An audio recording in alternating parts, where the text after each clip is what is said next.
13. Una apuesta segura. Las botas de Jarlax le producían un sonoro repiqueteo sobre la piedra. El Drow quería anunciar claramente su presencia a Wingham, ya que el viejo semiorco no era ningún tonto, y había acudido a la cita que habían concertado rodeado de varios guardias fuertemente armados, y sin duda bien preparados. Jarlax le no esperaba menos, desde que había vuelto a enviar a Kimuriel, bajo el aspecto del mensajero orco, a la ciudad de los semiorcos para pedir esta audiencia con Wingham. La ciudad estaba inquieta. La tensión era palpable en toda la región. Y no era para menos. Jarlax le había tenido noticia, igual que Palischuk, de que el rey Gareth venía de camino, atronando con su formidable ejército las pantanosas tierras de Baasa hacia el norte, para desafiar al proclamado rey Artemis I.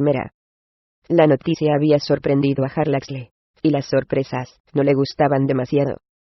No había pensado que Gareth fuera a reaccionar de manera tan decisiva y osada. El invierno se avecinaba, y eso por sí solo podía acabar con un ejército en Baasa. Además, Gareth se enfrentaba a los Drows, después de todo.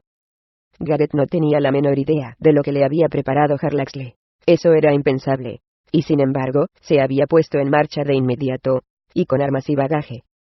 El respeto que Jarlaxle sentía por aquel hombre se había multiplicado al conocer las noticias.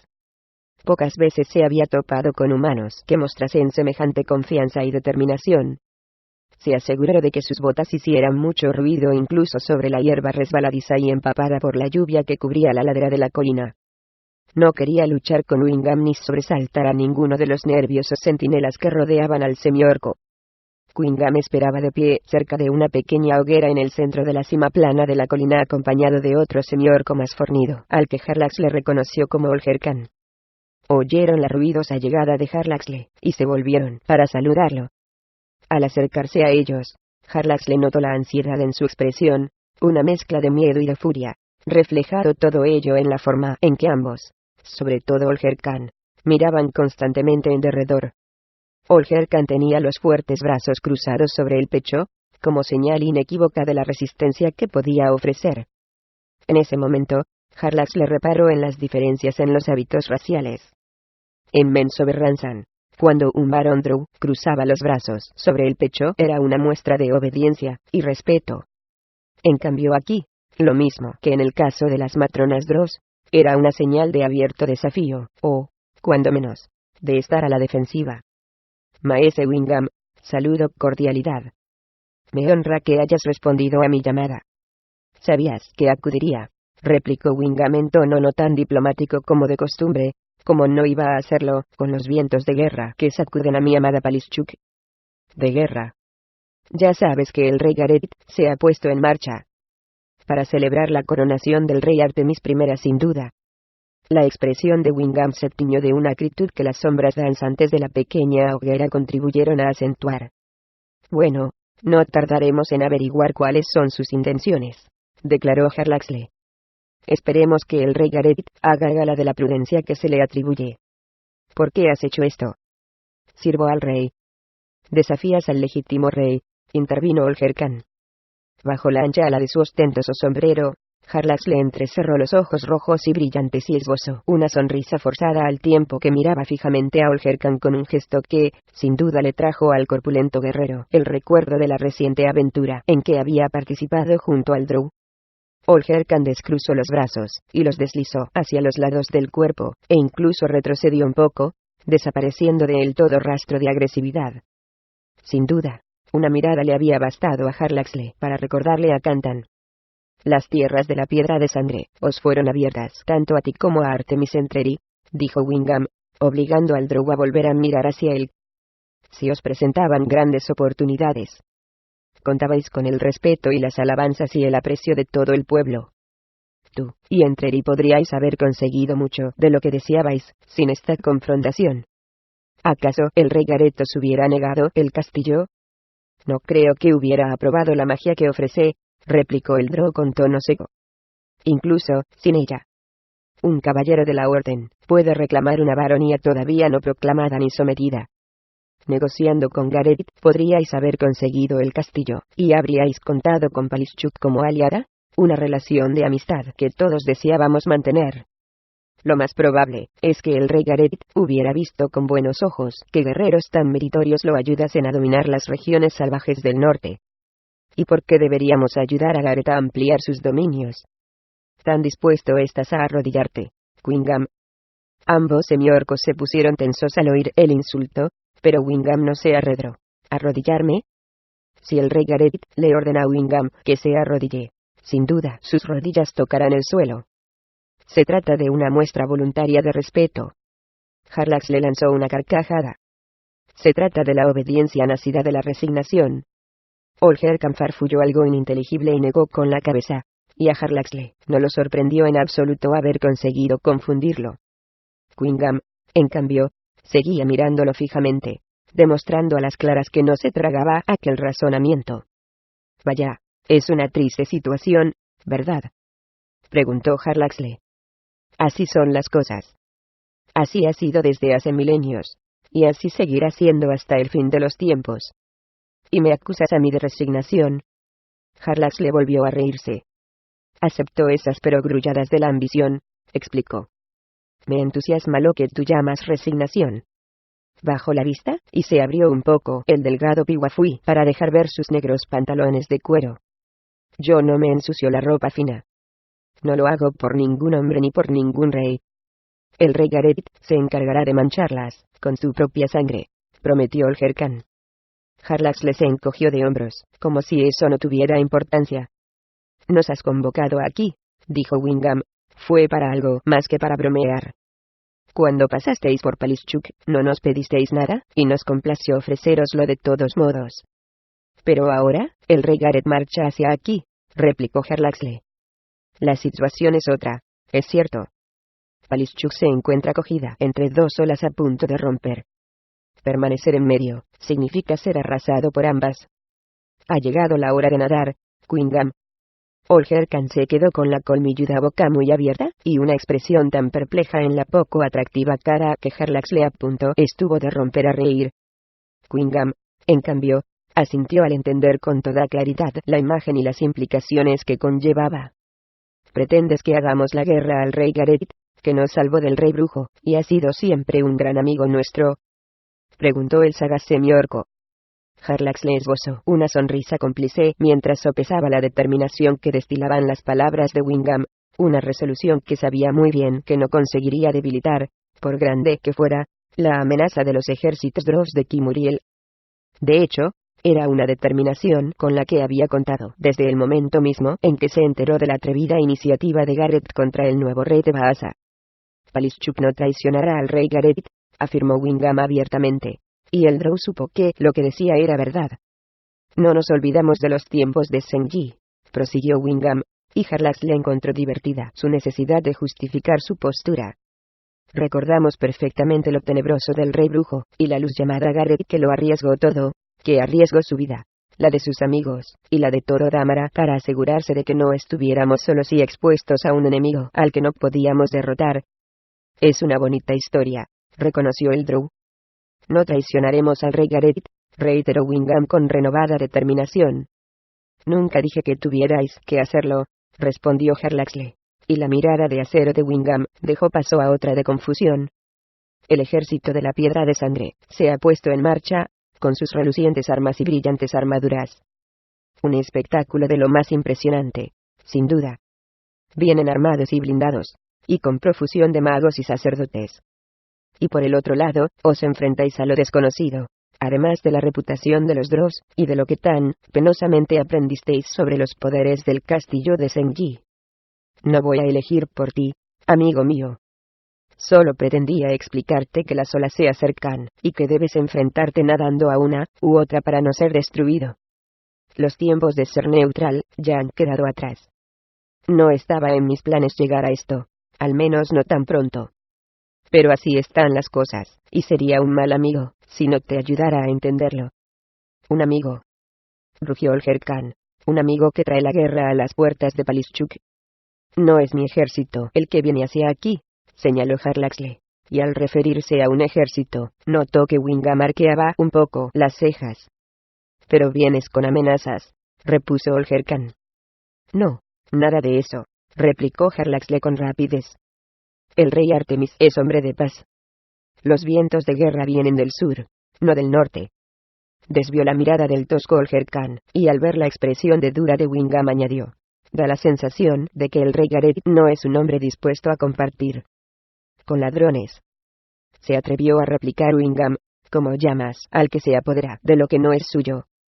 Al que reclama un reino que no es suyo ni por estirpe ni por conquistas. ¿Conquistas? Harlaxle se fingió herido. ¿Acaso no hemos conquistado el castillo?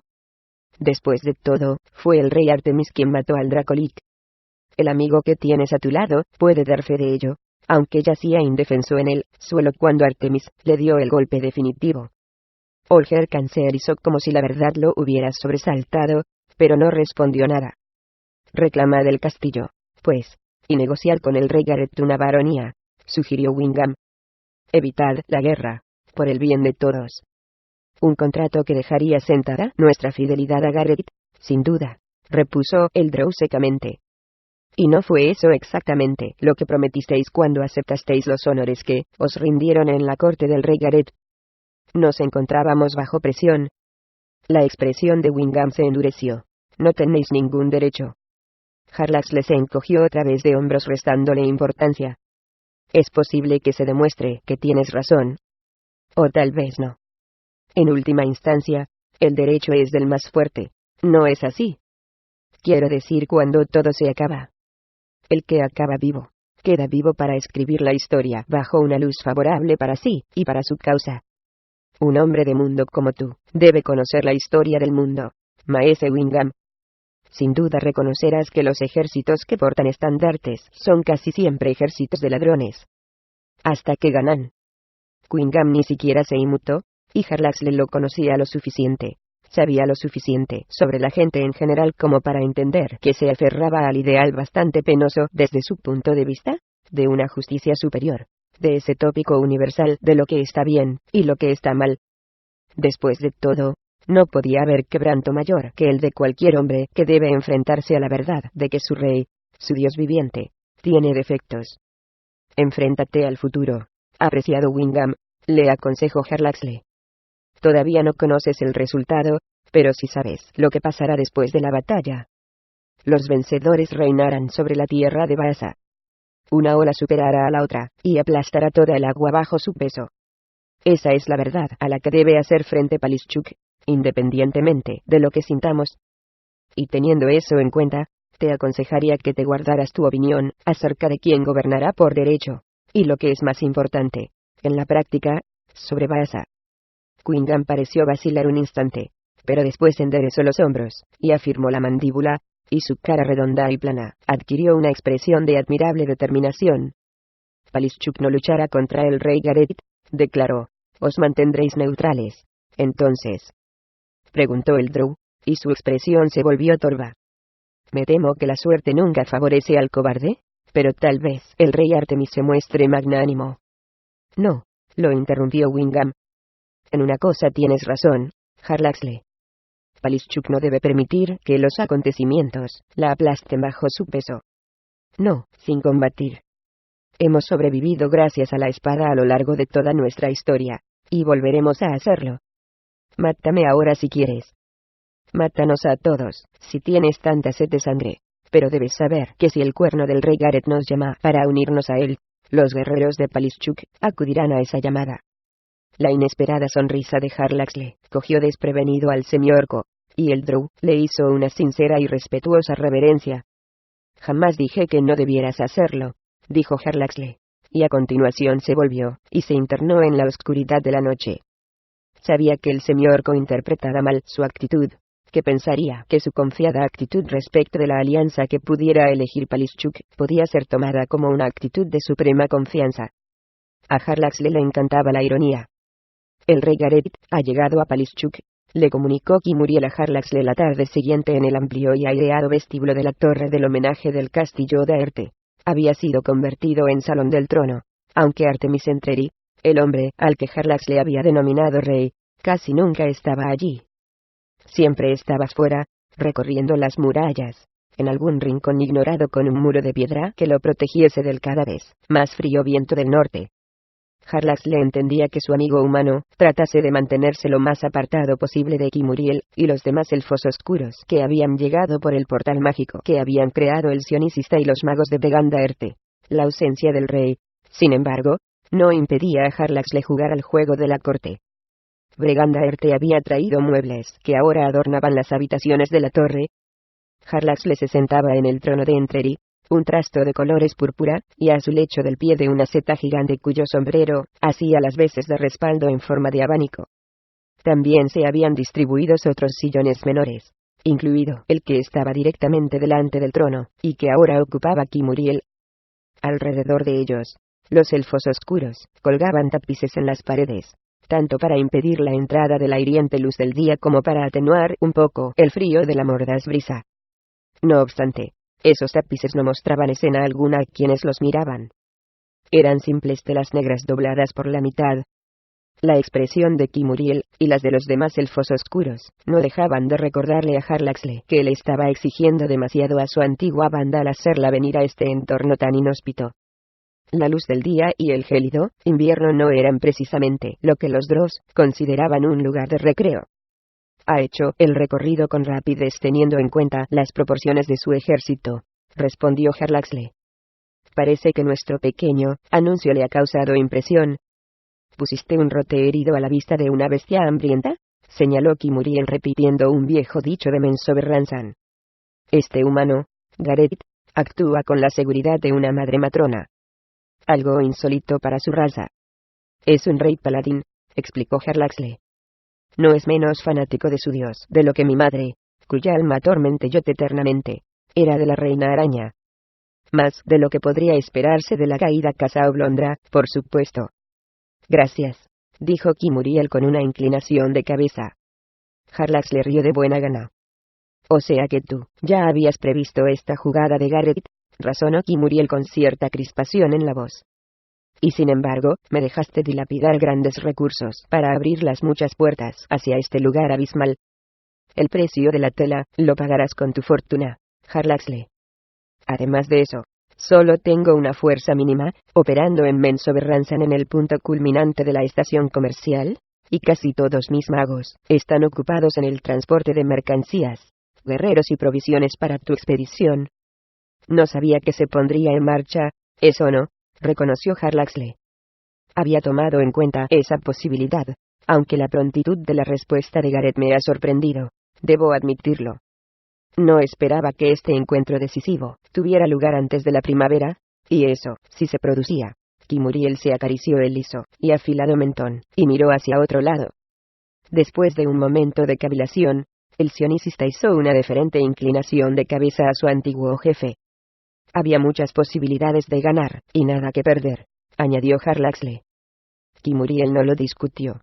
No obstante, tengo que recordarte una vez más por qué Begandaerte no consideró adecuado matarte, dijo. Aunque hayas llegado a considerarme una molestia.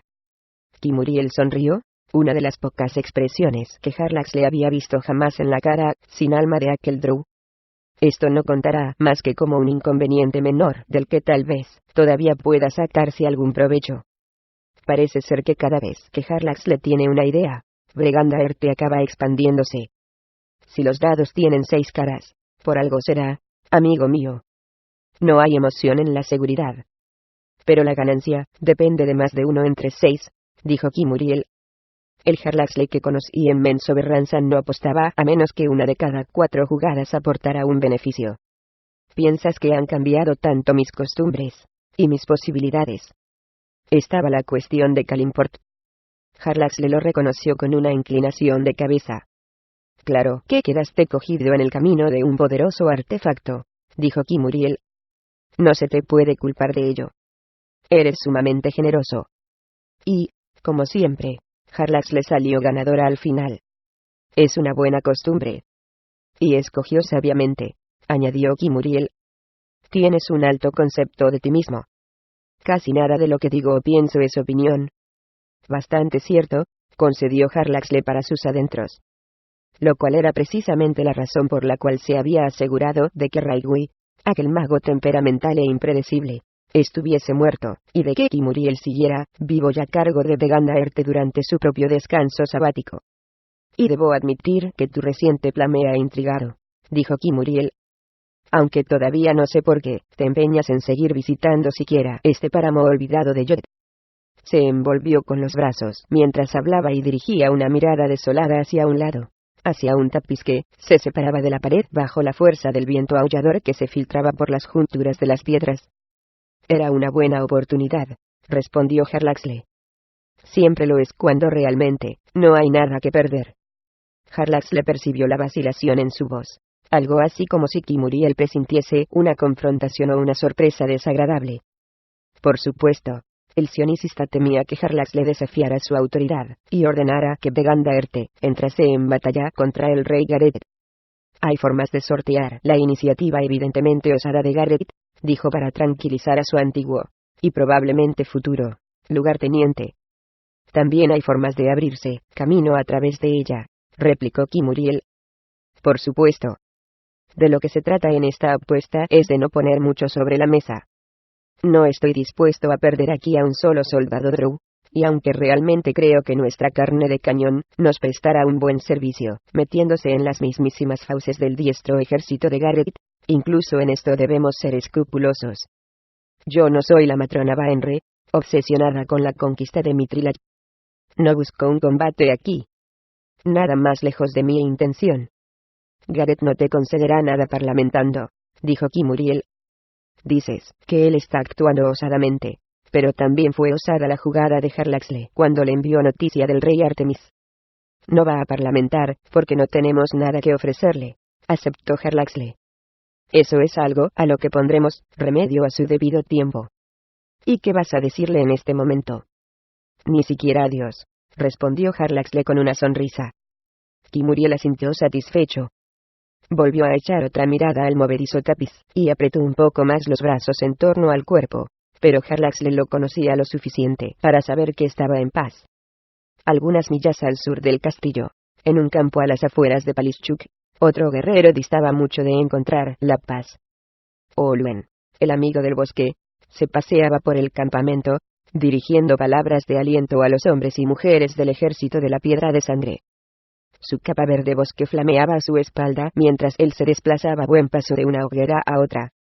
Tenía el rostro encendido por la pasión y la ansiedad, y su legendaria hacha de guerra relucía al resplandor del fuego.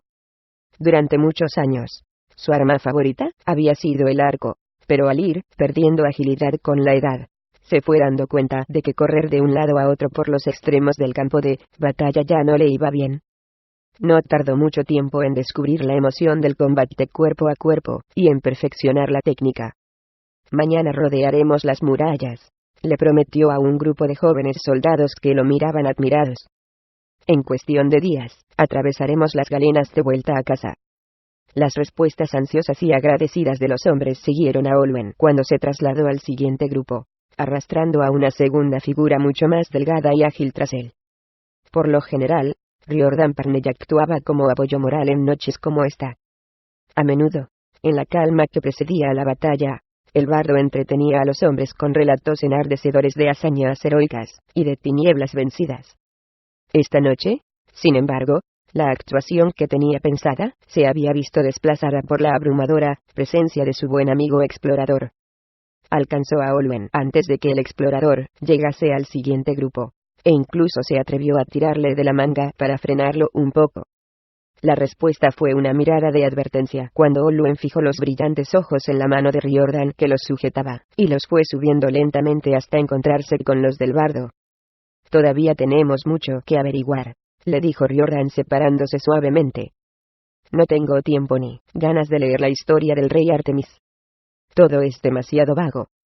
Su intención es apoderarse de las tierras que el rey Gareth ha conquistado con gran esfuerzo, replicó Olwen. Se han hecho fuertes en un castillo, y vamos a derribarlo. No veo qué es lo que hay de vago en eso. Pero no te preocupes, bardo. Te daré material para que compongas una o dos canciones. Al hacer esta promesa, Olwen se puso al hombro el hacha de guerra, y la sostuvo con firmeza ante sí, hizo una inclinación de cabeza, y se dio la vuelta para marcharse. Sin embargo, Riordan volvió a cogerlo por la manga. Olwen, lo llamó. El explorador ladeó la cabeza para observar al hombre. No conocemos los detalles de la muerte de María Brone, dijo Riordan. Inmediatamente la expresión de Olwen se hizo más torva. ¿Por qué metes a María Brone en esto? Porque él cayó en ese castillo. Lo sabes muy bien. Y nada de lo que hagas aquí mañana va a cambiar esa triste realidad. Olwen se volvió para mirar a Riordan de frente, hinchando el musculoso pecho. Dejó que el hacha se deslizara por uno de los brazos, pero ese movimiento no contribuyó en nada a disminuir su imponente presencia. Acudo a la llamada del rey Gareth, no a la de un fantasma, afirmó, para derrotar a un pretendiente llamado Artemis Entreri. Emelin ha estado dentro del castillo, dijo Riordan, y yo he hablado con Arrayan y Olgerkan de Palischuk, y también con Wingham. No hay en las historias que cuentan, y todas son coincidentes, un solo indicio de traición, pero sí de error de juicio, en la muerte de María Brone el solitario. Creemos que fue derribado por un golpe del monstruo, y en modo alguno como consecuencia de las actuaciones u omisiones de Artemis Entrerin y del Drow Harlaxle. Y por supuesto, un elfo oscuro no es capaz de crear un engaño. Le resultó difícil a Riordan mantener su postura ante esta simple lógica. Igual que Senji, dijo por fin el bardo encontrando un argumento. De todo lo que sabemos, se desprende que María Brone cayó víctima del duradero y vil legado de Senji. No pronuncies ese nombre. Olwen rechinó los dientes, y los abultados músculos de sus brazos se retorcieron al apretar los puños, uno de ellos a la derecha del cuerpo, y el otro, rodeando el mango del hacha. Riordan le echó una mirada comprensiva, pero eso hizo que la expresión de Olwen se volviera todavía más ceñuda. Y podría ser que el legado vil y duradero de Senji esté ahora en manos del rey Artemis, dijo Olwen, y volvió a alzar el hacha ante sí para sujetarla con ambas manos. La retrotrajo un poco, y asestó con ella un fuerte golpe en el guantelete con gran efecto. Ya estoy harto de ese legado. Por mucho que quisiera rebatir ese punto, Riordan Parnell se encontró falto de respuesta. Olwen inclinó la cabeza con gesto bronco, y dio la vuelta sobre sus talones para proponer un brindis al siguiente grupo de soldados, todos los cuales levantaron al unísono sus jarras ante el legendario explorador al tiempo que gritaban guión, por María Brone el solitario. Riordan se quedó un momento, observando a su amigo, pero presintió la presencia de alguien más, y se volvió a saludar a su primo, Celedon Kearney. Es un brindis que va a acabar en derramamiento de sangre, observó Celedon. Olwen no admitirá demora cuando lleguemos mañana a ese castillo de Aerte. No puedo imaginarme su dolor, dijo Riordan. Perder a un hombre que era como un hijo para él. Habría preferido que Gareth lo hubiera hecho permanecer en Damarak, replicó Celedon. Es uno de los mejores guerreros que he conocido, pero su estado de ánimo no es el más adecuado para esto. ¿Temes que cometa un error de juicio? Como lo temería de ti, o de mí mismo, si acabara de perder a un hijo. Y eso es lo que era María Brone para Olwen. Según cuentan, cuando le llegó la noticia, miró a su alrededor como un león a punto de atacar. Se dirigió a los druidas del bosque de Olean, a las afueras de Kineri, y les ordenó que le revelaran todos los detalles, según se rumorea, para enterarse de las posibilidades de reencarnación. Riordan palideció, aunque todo aquello no lo cogía por sorpresa. Y se las negaron, por supuesto. No lo sé, dijo Celedon, pero confío en que el gran druida de Olean no haya atendido a esa petición. O sea que solo le queda el hacha para mitigar su dolor, dijo el bardo. Espero que el rey Artemis no le haya tomado demasiado cariño a su título. Ni a su cabeza. A la mañana siguiente, Entreri y Harlaxle estaban apostados en la muralla meridional del castillo de Aerte, cerca de la torre occidental que flanqueaba la puerta principal que daba al sur. Por detrás y por debajo de ellos, en el patio de armas que en una ocasión había estado lleno de monstruos no muertos surgidos para oponerse a su incursión inicial en el castillo, 300 goblins y kobolds se revolvían nerviosos. Ninguno de ellos se atrevía a decir nada, pues estaban rodeados de implacables guardias elfos oscuros armados con largas varas, y de sacerdotes drows con sus proverbiales látigos cuyas cabezas eran serpientes vivas de afilados colmillos. Si un kobold o un goblin se apartaban demasiado de la línea, sentía en sus carnes la mordedura de las serpientes, y acababa retorciéndose y debatiéndose en el suelo entre gritos. en una horrible agonía, hasta que por fin le llegaba la dulce muerte. No obstante, Entreri y Harlaxle apenas prestaban atención al espectáculo que se ofrecía a sus espaldas, porque ante ellos veían avanzar al ejército de la Piedra de Sangre. La infantería principal marchaba en apretadas filas en el centro, flanqueada a ambos lados por la caballería pesada, y con baterías de ballesteros agrupadas detrás de las filas delanteras. Los numerosos pendones de Damara, de la iglesia de Ilmater, y del rey Gareth, ondeaban movidos por la fuerte brisa mañanera, y los guerreros ejecutaban su cadencia sobre los escudos del mismo modo que habían hecho al salir por la puerta de Baasa menos de 10 días antes. A apenas 50 metros del castillo, la marcha se detuvo, y, con notable precisión, las tropas se distribuyeron en formaciones defensivas.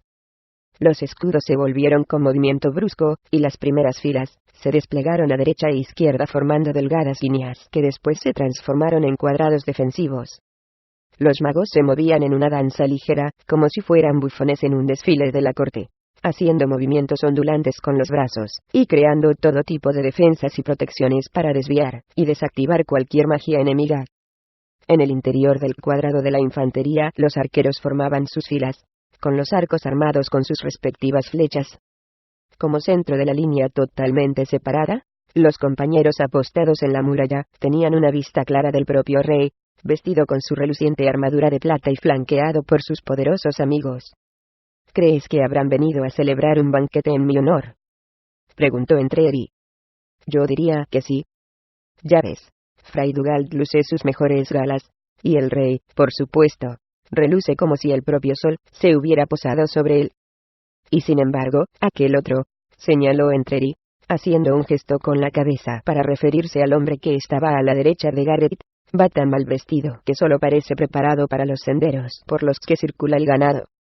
¿Te refieres al gran maestre Cane?, dijo Harlaxle. Realmente es un incordio. Se diría que el rey de Damara debería encontrar a alguien que infundiera un poco de sentido de la elegancia en ese necio. Entreri hizo una mueca, recordando todos los días pasados en el camino con Harlaxle, cuando su compañero se empeñaba en proporcionarle camisas elegantes. Pensó en la noche en que Harlaxle había vuelto con un cinturón nuevo, y una funda para la garra de Charon, y para su enjollada daga. Aquel era un magnífico cinto de cuero negro, tan refinado en el aspecto como en el diseño, ya que tenía un par de cuchillos arrojadizos totalmente escondidos en su interior. Es posible que Gareth te contrate para que instruyas al monje, observó por fin. Harlaxle dudó un momento antes de responder. Podría hacer cosas peores. En ese momento, 6 jinetes y el gran maestre Cane se adelantaron. El monje marchaba delante de Gareth, que llevaba a Celedon Kearney a un lado, y a Olwen el amigo del bosque al otro. Detrás de Gareth venía a caballo Riordan Parnell, el bardo, tañendo un laúd y cantando. Lo flanqueaban Dugald y Emelin, ambos formulando en voz baja conjuros para levantar murallas defensivas. El grupo cubrió la mitad de la distancia que los separaba del castillo de Aerte. Después se detuvo, y Riordan se adelantó al rey, y cubrió al galope la escasa distancia que quedaba hasta las grandes puertas. Vio a Harlaxle ya en Entreri, y al trote desvió a su cabalgadura hacia un lado para quedar justo por debajo de ellos. Maese Harlaxle y Artemis Entreri, caballero aspirante de la orden, comenzó. Rey Artemis, corrigió Harlaxle en tono lo suficientemente alto para que lo oyeran Gareth y sus amigos. Y para que se les pusieran los pelos de punta, lo cual hizo aflorar una sonrisa a la cara del Drow. Buenos señores, empezó Riordan nuevamente. No lo somos. El bardo hizo una pausa, y miró torvamente al obstinado Drow. Pues bien, par de necios. Entonces, dijo. El rey Gareth Dragonsbane, el que derrotó a Senji, el que persiguió al demonio Orcus por los planos de la existencia, el que... ¿Nos lo puedes ahorrar?, lo interrumpió Harlaxle. Hace frío y ya hemos oído antes esta letanía, precisamente en la corte de Gareth, y no hace tanto tiempo. Entonces deberíais ver con claridad vuestra necedad. Algún día te recitaré mi propia letanía de hazañas. ¿Buen bardo?, gritó Harlaxle. Entonces tus amigos te catalogarán de excesivamente prolijo. El rey Gareth exige una audiencia, proclamó Riordan. Si os negáis, no podréis evitar la guerra. Miró hacia el este, y señaló hacia allí con el brazo derecho.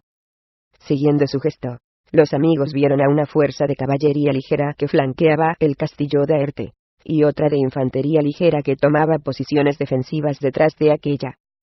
A continuación Riordan señaló hacia el oeste, y vieron una escena similar, desplegándose en esa dirección. «Conceder audiencia, o aceptar un asedio», dijo Riordan. «La opción parece obvia. ¿Por qué no habríamos de conceder al rey Gareth de Damara paso libre y amistoso?», le preguntó Harlaxle. «Después de todo, es nuestro reino hermano, y no un enemigo del trono de Artemis. No necesitáis acudir a nosotros con tanta formalidad, ni con amenazas.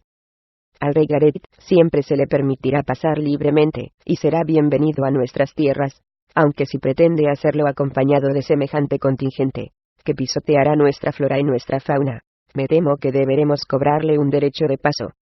«¿Un derecho de paso?». «Para alisar el terreno detrás de él. Simple mantenimiento». Riordan estuvo, sin moverse durante un buen rato. Era evidente que aquello no lo divertía. «¿Querréis concederle audiencia?». «Por supuesto», empezó a responder Harlaxle, pero Entreri lo sujetó por el hombro, y se colocó delante de él. «Dile al rey Gareth que no nos gusta el espectáculo de un ejército ante nuestras puertas. Así, sin previo aviso», le gritó Entreri a Riordan lo bastante alto, para que también lo oyera Gareth, y tal vez incluso algunos de los que formaban parte de la fuerza principal. «Pero a pesar de todo, Gareth puede entrar en mi hogar», continuó en el mismo tono. «Tenemos muchas altas torres aquí, como puedes ver.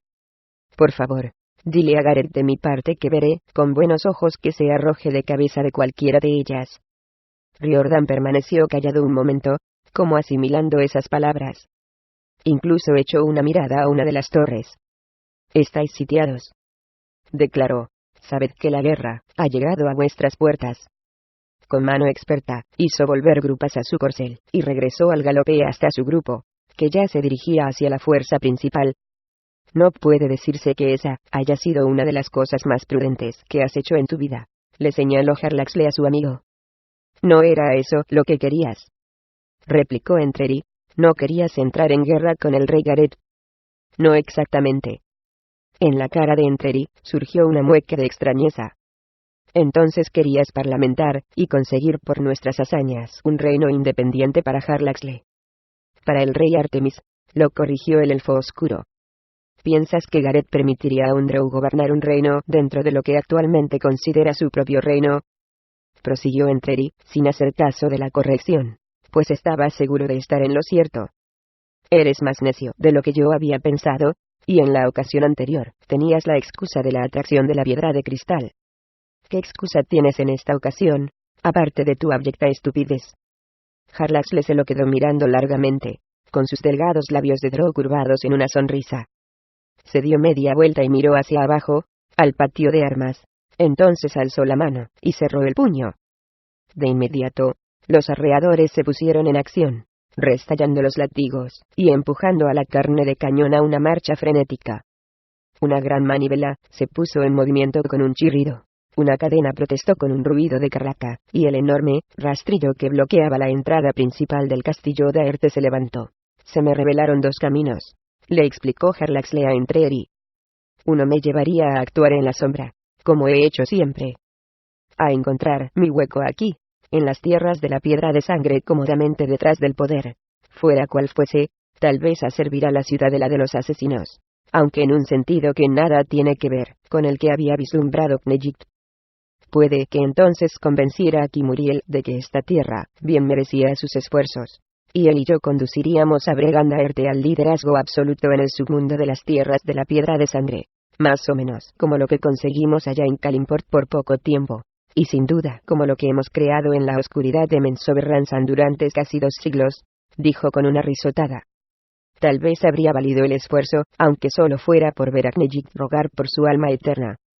Harlaxle hizo un alto, y se quedó mirando a su amigo.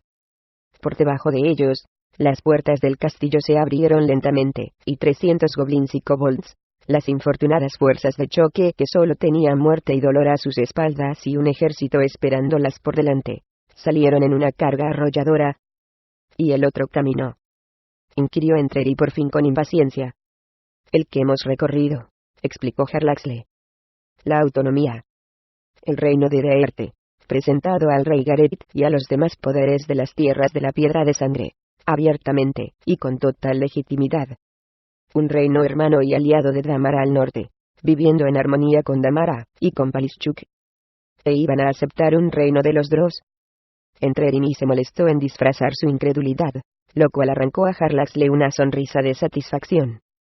Valía la pena intentarlo, ya que la otra opción me resultaba aburrida. ¿No piensas lo mismo? Eras tú quien lo quería, no yo. Harlaxle lo miró con una expresión dolida. Siempre has sido el promotor de nuestras aventuras, dijo Entreri. Nos has puesto al servicio de un par de hermanas dragón, me llevaste engañado a Baasa, sabiendo en todo momento a dónde nos conducía el camino que recorríamos, y cuál era el final inevitable. No podía saber que se nos presentaría con tanta facilidad una oportunidad como Úrsula, sostuvo Harlaxle, aunque se paró ahí, y alzó las manos como rindiéndose. Como quieras, dijo. De todos modos, nuestros días aquí tocan a su fin. Atentos a la estratagema, gritaron Fray Dugald y sus clérigos distribuidos por toda la línea, valiéndose de la magia para amplificar sus gritos. Por delante del pesado sacerdote, el rey Gareth y los demás coordinaron la respuesta a la monstruosa carga. A derecha e izquierda, los grandes arcos se curvaron hacia atrás y andanadas de flechas partieron hacia los goblins y los kobolds, debidamente espaciadas, para que un blanco, al caer, no interceptara una segunda flecha. Emelin, el gris, y sus magos esperaron hasta que las monstruosas filas quedaron diezmadas por la lluvia de flechas. Solo conjuros menores, indicó el archimago a sus subordinados. Ahorrad fuerzas. Están tratando de agotarnos. Y tal vez de reducir la presión sobre sus provisiones, añadió Kane en voz baja. Estaba entre Gareth y Emelin cuando habló, y ambos captaron perfectamente el significado de sus palabras. Podemos llegar a la conclusión de que prevén un asedio, y suponen que pueden durar más que nosotros ante la proximidad del invierno.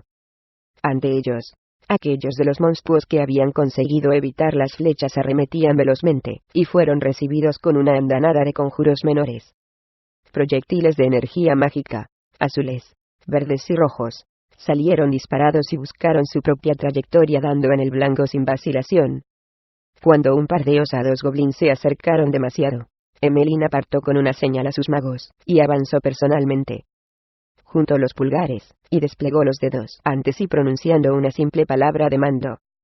Los goblins, que realmente parecían más confundidos y aterrorizados que sedientos de sangre, no pudieron parar a tiempo, y quedaron incinerados cuando una ola ardiente surgió de las manos del mago, abriéndose en abanico delante ellos. Que los arqueros disparen una andanada por encima de la muralla, ordenó Gareth, y el ego repitió su orden a lo largo del frente. En realidad, con las monstruosas fuerzas tan mermadas, no había necesidad de otro ataque a quemarropa.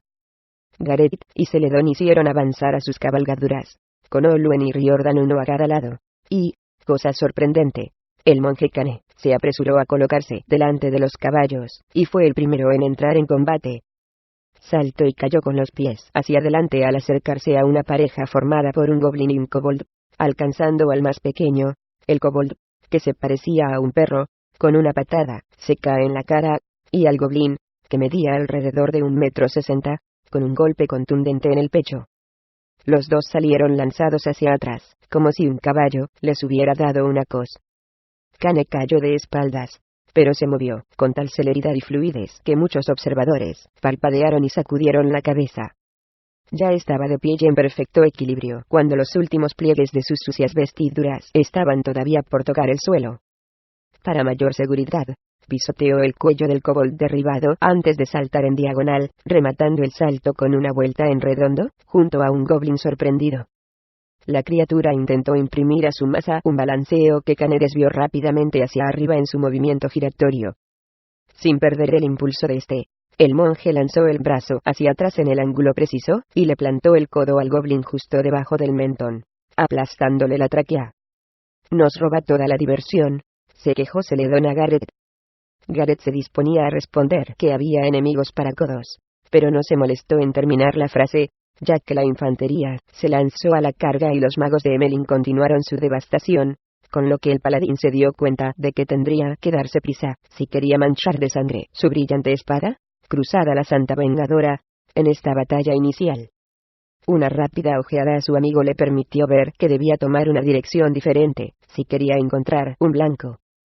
Dando boqueadas para respirar tras el impacto perfectamente calculado del codo, el goblin se desplomó, y antes de que hubiera llegado al suelo Kane ya estaba atacando a otro, moviendo furiosamente las manos por delante a modo de grandes aspas de molino. Todo eso no era sino una estratagema para que el goblin se inclinara hacia adelante y desviara su arma hacia un lado. En cuanto eso sucedió, Kane dio un salto en alto, impulsándose hacia adelante al tiempo que hacía una voltereta. Con el antebrazo, lanzó un gancho bajo el mentón del goblin, y al girar, le plantó el hombro contra la espalda. El monje aterrizó de pie, espalda contra espalda con el confundido ser, y siguió hacia adelante mientras levantaba el brazo, forzándole la cabeza hacia atrás y hacia arriba. Cuando oyó el chasquido del cuello de la criatura la soltó, dejó que cayera al suelo como un guiñapo, y se volvió a lanzar a la carga. La batalla, la matanza, acabó en pocos minutos, con una victoria aplastante del atacante. Había goblins y kobolds muertos o moribundos por todas partes, y los pocos que quedaban vivos se arrodillaban alzando los brazos, y rogando que les perdonaran la vida. En el extremo opuesto del campo, el rastrillo ya había vuelto a descender, y las puertas se habían cerrado. Atención a la siguiente oleada, advirtieron Dugald y otros. Cuidado con las gárgolas. Pero no las hubo. Nada. Ahí estaba el castillo, delante de ellos, enorme y mortalmente quieto. Los goblins tallados a lo largo de la muralla los contemplaban, pero simplemente como lo que eran, piedras inmóviles e inofensivas. Detrás de ellos, no se movía ni una sola figura. Otra andanada de flechas sobrevoló la muralla, y luego otra, pero si daban en algo que no fueran las paredes interiores, o el suelo desierto, ningún grito de alarma o de agonía lo confirmaba. ¡Alto el fuego!, gritó Gareth mientras él y los demás guerreros volvían grupas para retomar la formación inicial. El rey paladín lanzó una mirada despectiva al castillo del rey Artemis I mientras cabalgaba, pensando que la observación de Kane había dado en el blanco. Claro que también sabía que él no tenía ni la paciencia ni las provisiones necesarias para aguantar un asedio así. Entreri y Jarlax le oyeron el impacto de las flechas en la puerta principal de la torre del homenaje, y el asesino se alegró de haber tenido la idea de cerrar tras de sí el portal reparado después de entrar.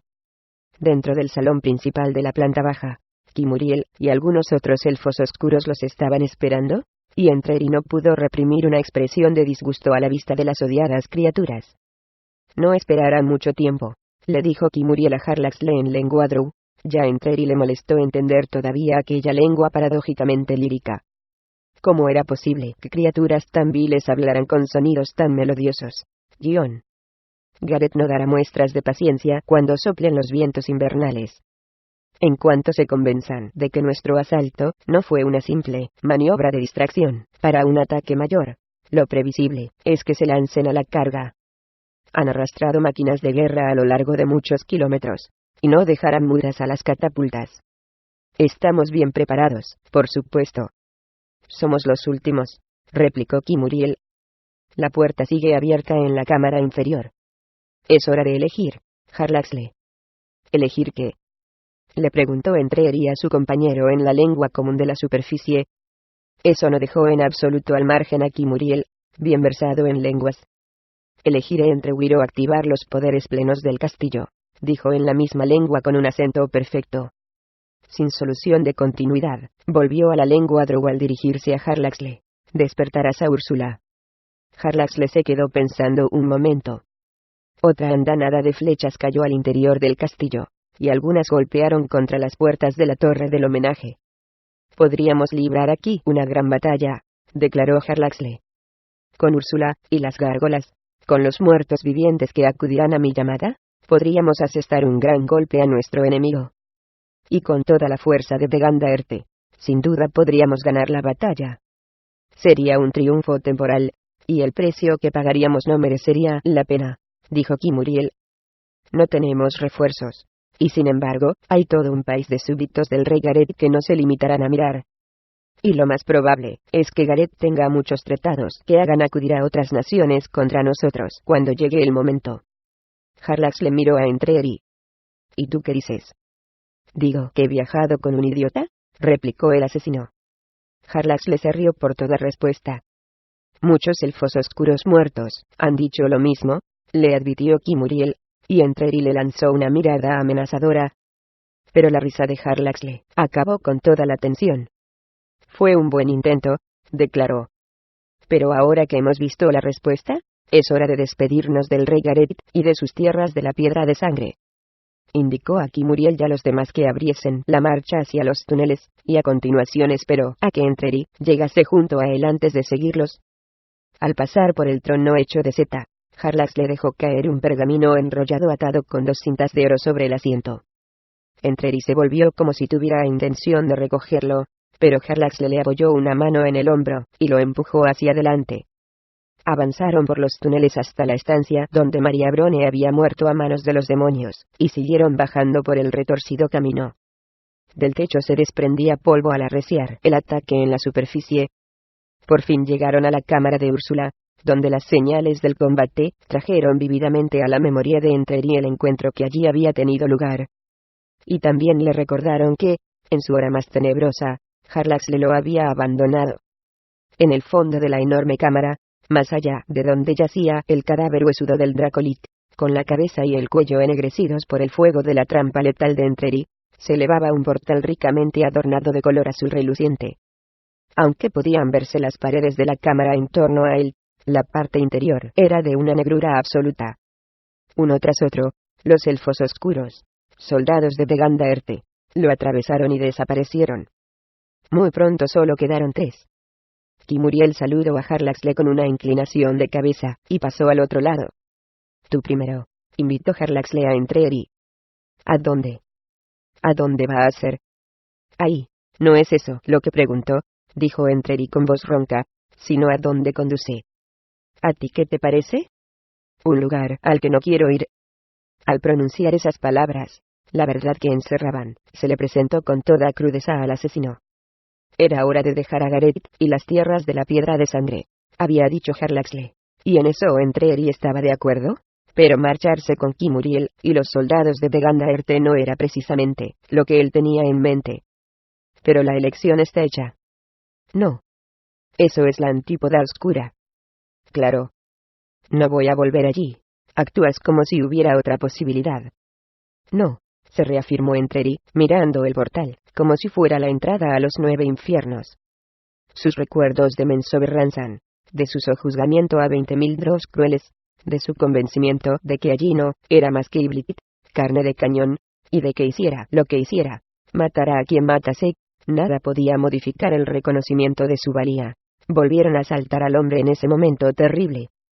Y volvió también el recuerdo de Kalille, la primera mujer a la que había amado tanto emocional como físicamente, la primera mujer a la que se había sentido totalmente vinculado.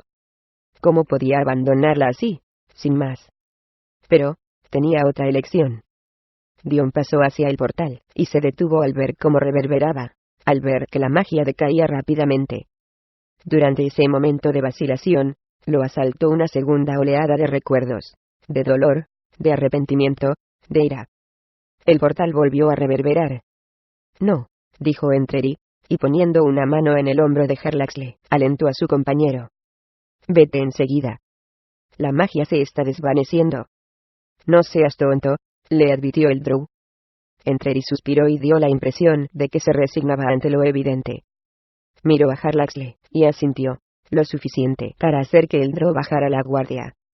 En un abrir y cerrar de ojos, Entreri tenía la hoja carmesí de su espada en alto, sosteniéndola con ambas manos delante del hombro que tenía adelantado. Emitió un gruñido, y dio la vuelta en redondo con la espada a la altura de la cintura tan repentinamente que el tajo podría haber cortado a Jarlaxle por la mitad. El drow, que no tenía forma de defenderse, hizo una mueca desdeñosa mientras lo evitaba de la única manera que podía. Más que correr, se dejó caer hacia la puerta, y desapareció en un instante, librándose por los pelos de la cortante espada.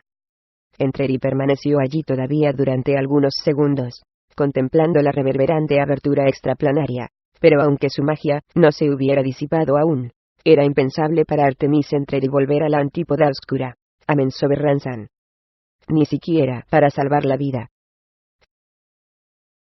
14. Más allá de las propias posibilidades al quedar el castillo en silencio, en el campo de batalla, empezaron a bramar los cuernos, y por todas las líneas, se extendió un grito entusiasta. «Rey Gareth», gritaban los soldados, y de donde partían las voces más vigorosas y agradecidas era del contingente de Palischuk. No obstante, y por mucho que le llegara al corazón, a Gareth Dragonsbane no lo divertía aquello. No habían perdido un solo hombre, y cientos de monstruos yacían muertos en el campo, abatidos casi todos, sin haber entrado siquiera en combate. Eso no fue un asalto, fue un suicidio masivo, comentó Emelin el Gris, y todos sus amigos coincidieron con él. Lo único que consiguieron fue eliminar a una buena cantidad de los goblins y kobolds del mundo, añadió Riordan. Y fortalecer nuestra determinación y cohesión, observó Fray Dugald. Un momento de práctica antes de una justa. ¿Es posible que nuestros enemigos sean tan ineptos? ¿Y dónde está el segundo asalto?, preguntó Gareth en voz baja, para sí y para los demás. Deberían haber atacado con todas sus fuerzas en el momento en que estábamos más distraídos. Que tampoco lo estuvimos mucho, ¿no os parece?, inquirió Emelin. Supongo que la evaluación de Cane fue acertada. Se estaban librando de la carne de cañón para ahorrar provisiones. Gareth se limitó a mirar a su sabio amigo, y meneó la cabeza con impotencia. Su impaciencia aumentaba según iban pasando los minutos y el castillo parecía cada vez más inerte, más muerto. Nada se movía tras las altas murallas. No se alzaba un estandarte ni se oía el ruido de una puerta al abrirse o cerrarse. Sabemos que Artemis Entreri y Jarlaxle están ahí dentro, señaló Celedon Kearney cuando ya había pasado un buen rato. ¿De qué otras fuerzas disponen? ¿Dónde están las gárgolas que tanto atormentaron Palischuk cuando el castillo cobró vida la primera vez? Unas gárgolas que se regeneraban rápidamente, según dijeron. Un número inagotable. A lo mejor no era más que un farol, sugirió Fray Dugald. A lo mejor es que no pudieron reanimar el castillo. Quingham, Arrayan y Olgerkan vieron cómo las gárgolas volaban por encima de las murallas hace apenas unos días, recordó Celedon. Tasmiquella e Ilnesara nos advirtieron claramente de que Jarlaxle tiene a Úrsula el Negro, un poderoso Dracolich, listo para responder a su llamada. ¿Será que el intrigante Drow trata de hacernos entrar en el castillo, donde sus mágicos secuaces pueden resultar más letales? No podemos saberlo, admitió el rey Gareth. Sí que podemos, dijo Cane, y todos los ojos se volvieron hacia él. El monje se colocó ante Gareth y le hizo una lenta y respetuosa inclinación de cabeza. Ya hemos estado muchas veces en situaciones como esta, viejo amigo, le recordó. Puede que esta sea una situación para nuestro ejército, y puede que no. Olvidemos por un momento lo que somos, y recordemos lo que fuimos una vez. No puedes exponer al rey, le advirtió Fray Dugald. Junto a él, Oluen, amigo del bosque, lanzó un bufido despectivo, aunque los demás no entendieron, si a las palabras de Cane, o a las de Dugald. Si Jarlaxle es tan listo como nos tememos, entonces nuestra precaución es su aliada, dijo Cane. Jugar al juego de la intriga con un Drow es propiciar el desastre. Se volvió hacia el castillo, y su expresión decidida y seria obligó a todos a mirar en esa dirección. Nos hemos encontrado antes en esta situación, repitió. Y en una época sabíamos cómo superarla. Pues así lo haremos otra vez, a menos que nos hayamos vuelto unos viejos timoratos. Fray Dugald se disponía a rebatirlo, pero en la cara del rey Gareth apareció una ancha sonrisa, una sonrisa de otra época, de hacía ya más de una década, cuando el peso de la totalidad de las tierras de la Piedra de Sangre no descansaba sobre sus fuertes hombros. Era una sonrisa que evocaba aventuras y peligro, y que borró el entrecejo fruncido, y la consternación propios de la política. Cane, dijo, y el tono malicioso de su voz hizo sonreír a la mitad de sus amigos, y contener la respiración a la otra mitad. ¿Crees que podrías hacernos llegar al otro lado de esa muralla, sin ser vistos? Conozco mi lugar, respondió el monje. Y yo también, se apresuró a añadir Celedon, pero Gareth lo cortó en seco alzando una mano. Todavía no, dijo el rey. Le dirigió a Kane una inclinación de cabeza, y el monje cerró los ojos para tener un momento de meditación. Los abrió y lentamente giró la mirada, haciéndose cargo de toda la escena que tenía ante sí, captando todos los ángulos, y calculando todos los campos visuales de los posibles centinelas ocultos en las murallas del castillo. Escondió la cara tras las manos, y respiró honda y largamente.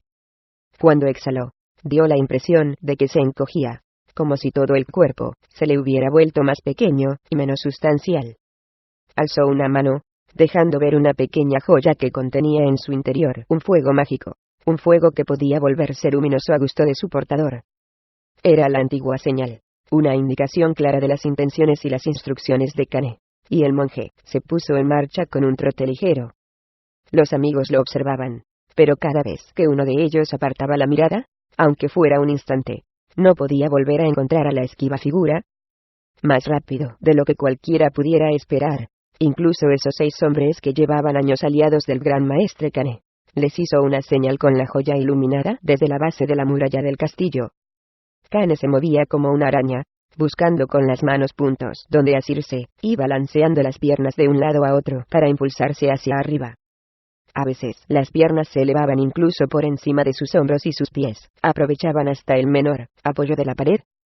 En cuestión de segundos, el monje pasó al otro lado de la muralla y se perdió de vista. Hace que parezcas tonto por usar tus herramientas de escalada, ¿verdad?, le dijo Emmeline el gris a Celedón, que se limitó a reír. Del mismo modo que Kane haría parecer a Emmeline bastante tonto, y puede que incluso un poco torpe al evitar todos sus rayos relampagueantes, y las bolas de fuego, y las luces de todos los colores del prisma. Saltó Riordan saliendo presuroso en defensa de Celedón. Ese tipo raro se burla de todos nosotros, reconoció Dugald.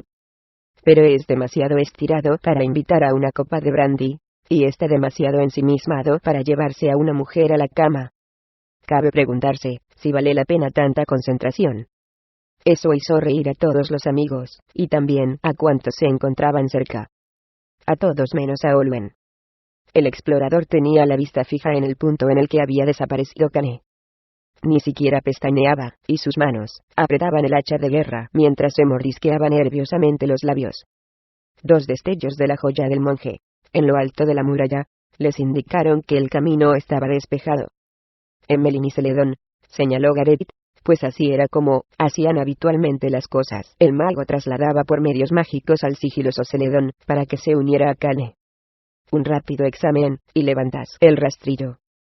Voy a ir yo, interrumpió Olwen, y se puso delante de Celedón cuando éste se dirigía hacia Emmeline, que lo estaba esperando. Llévame a mí, le indicó el explorador a Emmeline. Siempre ha sido mi puesto, replicó Celedón. Esta vez voy a ir yo, dijo Olwen, y su firme voz de barítono no admitía discusión.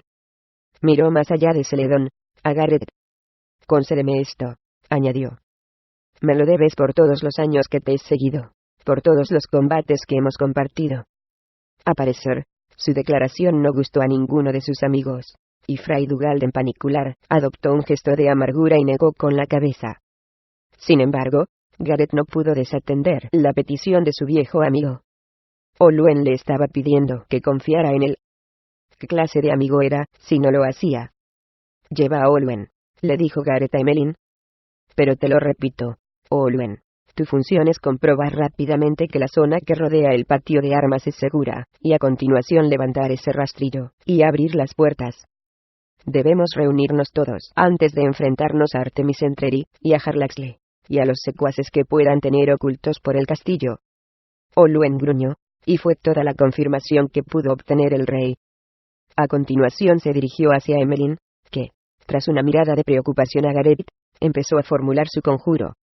Olwen se cogió del hombro del mago, y, un instante después, con un destello de luz purpúrea, los dos desaparecieron, atravesando un portal dimensional hacia el punto de la muralla donde los esperaba el gran maestre Kane. En los túneles de la parte superior de la antípoda oscura, muy por debajo de la construcción a la que Harlaxle había denominado Castillo Daerte, los soldados de Degandaerte establecieron su campamento, junto con los esclavos que habían tenido la fortuna de no verse obligados a salir al campo de batalla a enfrentarse con el rey Gareth.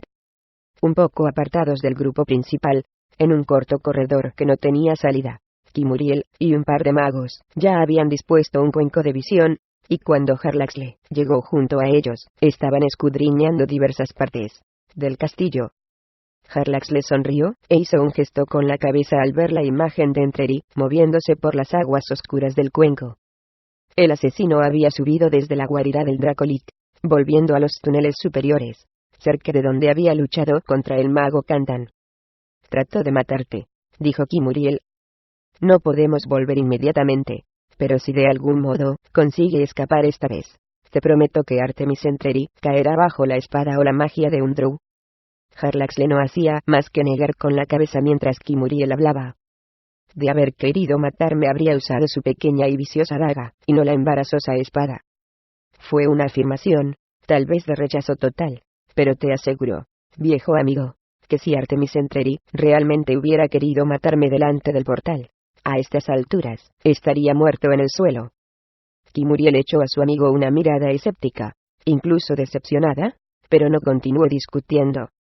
Con un pase de manos sobre el cuenco, enfocó una imagen diferente, y más brillante, y los 4 elfos oscuros observaron los movimientos de 3 hombres. De todos modos es discutible, dijo el sionicista. Ya te advertí sobre estos enemigos. Kane, apuntó Harlaxle señalando al que iba al frente del grupo. Es un monje de gran renombre. Uno de los magos lo miró con perplejidad. Combate al modo de los Quotoa, explicó Harlaxle. Su cuerpo es su arma, y un arma formidable por cierto. El segundo es el más peligroso, dijo Kimuriel, refiriéndose a Emelin el Gris. Incluso para el nivel de Mensoberranzan, su magia podría considerarse poderosa. ¿Tan grande como la del archimago Gromf?, preguntó uno de los magos Dross. No seas imbécil, dijo Kimuriel. Solo es un humano. Harlaxle casi no lo oyó, porque su mirada estaba fija en el tercero del grupo, un hombre al que no conocía. Mientras Kane y Emelin daban la impresión de estar buscando con cuidado, este parecía mucho más agitado. Sostenía su gran hacha ante sí con las 2 manos. Ya Harlaxle le pareció obvio que estaba ansioso por descargarla sobre algo carnoso. Y mientras Kane y Emelin seguían con la vista fija en la puerta principal, y avanzaban en esa dirección, la atención de este hombre se centraba en la torre del homenaje situada al otro lado del patio de armas. Kimuriel repitió el juego de manos sobre el cuenco y la imagen volvió a Entreri. Ahora, estaba en una cámara que a Harlaxle no le resultó conocida, con la espalda contra la pared justo al lado de la boca de un túnel ascendente. Todavía no había sacado sus armas, pero parecía muy inquieto, y sus ojos oscuros miraban de un lado a otro de los túneles iluminados por las antorchas, mientras las manos no se apartaban de la empuñadura de sus armas. Harlaxle lanzó una carcajada y negó con la cabeza. Sabe que lo estamos observando, dijo uno de los magos. Tal vez piense que vamos a acudir en su ayuda, conjeturó el otro. No es propio de él, repuso Harlaxle. Sabía muy bien cuáles eran sus opciones, y aceptó las consecuencias de su decisión. Miró a Kimuriel. Ya te dije que Entreri era un hombre íntegro. Confundes la integridad con la estupidez, replicó el sionicista. La integridad consiste en proteger las propias necesidades de supervivencia por encima de todo. Es el fin último de toda la gente sabia. Harlaxle asintió. No porque estuviera de acuerdo, sino porque era la respuesta previsible. Así era para los Dross, por supuesto, pues para ellos el bien personal estaba por encima del bien común. El egoísmo era una virtud y la generosidad una debilidad que había que explotar. Hay quienes consideran que la simple supervivencia es el objetivo penúltimo, no el último. Esos estarán todos muertos, o no tardarán en estarlo, replicó Kimuriel, sin vacilar, y otra vez Harlaxle se limitó a disentir con la cabeza. Representaría un gran coste para nosotros volver para ayudarlo, añadió Kimuriel, y por su tono Harlaxle entendió que para él volver era totalmente impensable. Su inflexión dejaba claro que el sionicista no estaba dispuesto a volver a implicar a Bregandaerte en la refriega, y tal vez había añadido un mensaje telepático a su declaración. Con él, Harlaxle nunca estaba seguro de nada. Lo que estaba claro era que si quería aprovechar esta oportunidad para recuperar el liderazgo de Bregandaerte y volver para ayudar a Entreri, Harlaxle tendría que luchar. Y no tenía la menor intención de hacerlo. Aceptó la situación, aunque no le complacía. Artemis Entreri había elegido su camino, y él poco podía hacer al respecto. El patio de armas seguía presente en el cuenco de visión, pero las tres figuras estaban fuera del campo visual. Entonces, un movimiento en uno de los lados del cuenco dejó ver a uno de ellos solamente un instante. El hombre ansioso armado con el hacha avanzaba rápidamente aprovechando todo lo que podía ocultarlo, y teniendo en cuenta el ángulo en el que volvió a desaparecer, era evidente que quería llegar a la puerta de la torre del homenaje. «Adiós, amigo mío», dijo Jarlaxle golpeando con la mano las aguas tranquilas del cuenco. Las ondas distorsionaron la imagen antes de que desapareciera totalmente. «¿Volverás con nosotros a Menzoberranzan?», preguntó Kimuriel. Jarlaxle miró a su antiguo lugarteniente, y suspiró con resignación.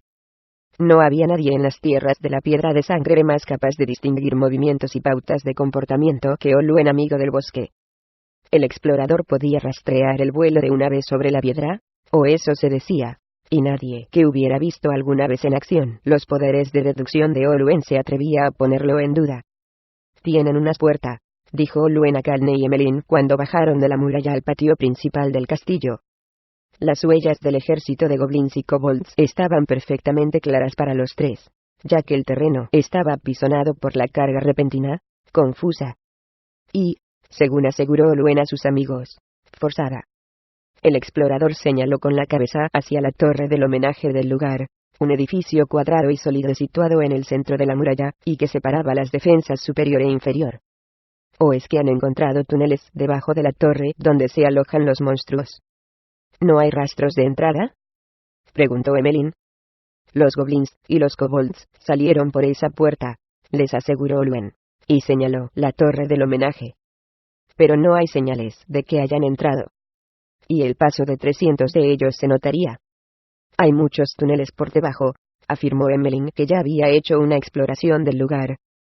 ¿Definitivo?, preguntó Olwen. Sí, ¿estás seguro? Utilicé una gema de visión, necio cazador de ciervos, dijo el mago con fastidio. ¿Piensas que se me puede escapar algo tan pequeño como una puerta secreta? Entonces tienen una puerta, dedujo Olwen. Bidireccional, al parecer, afirmó Kane. El explorador echó una mirada al lugar desierto, e hizo una pausa para estudiar el silencio. A continuación asintió con la cabeza. Bien, abramos el lugar e inspeccionémoslo de arriba abajo, dijo Emelin. El rey Artemis y su endemoniado secuaz de piel oscura no se nos escaparán fácilmente. Emelin y Kane se dirigieron hacia las puertas y el rastrillo, a la habitación abierta a lo largo de la base de la torre derecha de la guardia, donde podía verse una gran manivela. Olwen, en cambio, seguía mirando fijamente la torre del homenaje, y mientras sus amigos avanzaban hacia el frente del castillo, él se internaba cada vez más en esa construcción. Era capaz de moverse con el sigilo de un avesado ladrón urbano, y su habilidad para refugiarse en las sombras se veía muy favorecida por su capa y sus botas, hechas ambas por manos elfas, y con magia del mismo origen. Se fundió de manera tan absoluta con el entorno que cualquiera habría dicho que simplemente se había desvanecido, y sus pasos no hacían ni sombra de ruido. De hecho, Kane y Emelin, que estaban junto a la manivela, tratando de descubrir cómo volvía a dejarse fija la cadena, no se dieron cuenta de que Olwen se había alejado tanto de ellos hasta que las puertas quedaron abiertas de par en par. Su dolor lo lleva a la temeridad, comentó Kane, y se dispuso a ponerse en marcha. Emelin cogió al monje por el hombro. Olwen marca sus propios rastros. Siempre lo ha hecho, le recordó. Prefiere estar a solas. Sin duda, cuando entrenó a María Brone, le inculcó también ese gusto. Y eso, según todos los indicios, fue lo que lo mató, apuntó Kane. Emelin asintió, y es probable que Olwen se dé cuenta de eso. La culpa y el dolor no son una buena combinación, replicó el monje. Se volvió a mirar hacia atrás.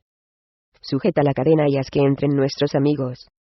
Después de dar a Emelin estas instrucciones, partió en pos de Olwen. Los muebles y los tapices plegados del salón del trono no detuvieron a Olwen. Avanzó hacia el corredor múltiple que se abría al otro lado del salón, y que tenía ramificaciones ascendentes y descendentes. Se agachó, y los cruzó todos, hasta que finalmente descubrió el que había tenido un tráfico más intenso, y aparentemente más reciente. Hacha en mano, Olwen seguía avanzando. Pasó por una sucesión de estancias con paso lento y decidido, y la repetición no disminuyó en nada su actitud alerta ni hizo que su paso fuera descuidado. Tampoco lo distrajo la multitud de pasadizos laterales, pues, aunque había algunos rastros que seguir, sospechaba que todos estaban conectados. Si en algún momento equivocaba el camino, podía retomar, sin problema, la persecución en la habitación siguiente, o en la que venía a continuación. Silencioso y sigiloso avanzó el explorador, bajando por otro corredor que acababa en una puerta que se abría a una habitación iluminada por las velas. Al acercarse a la entrada, a lo largo de la pared de la derecha, el explorador notó el giro cerrado de las huellas, nada más pasar la puerta. Olwen se movió lentamente. A menos de medio metro por encima de la abertura, contuvo la respiración, y se asomó lo suficiente para ver la punta de un codo. Volvió a mirar al suelo un juego de pisadas. Con una soltura y una velocidad que no parecían propias de su corpulencia, Olwen dio un salto al frente, y giró en redondo, sosteniendo ante sí el hacha con ambas manos, y descargando un golpe de través que el furtivo sorprendido no pudiera bloquear. El explorador se sintió henchido de satisfacción cuando su hoja perfectamente equilibrada, y con una gran carga mágica, cortó el aire limpiamente, sin encontrar oposición. Se hundió en el pecho del furtivo, que nada podía hacer para defenderse. A un lado del portal por donde Olwen había entrado tan abrupta y agresivamente, entre las sombras de otro corredor, Artemis Entreri observaba no muy divertido cómo el arma del explorador destrozaba el pecho de la deteriorada momia que Entreri había colocado junto a la entrada. El arma entró sin dificultad, tal como Entreri había previsto, hasta cortar el cordón colocado detrás de la momia y golpear finalmente en la piedra. En el extremo opuesto al de la momia, al otro lado del intruso, apareció una cuchilla, disparada por el corte de la cuerda, que describió una trayectoria descendente. Entreri supuso que el golpe sería fatal, y que a partir de ese momento no habría vuelta atrás.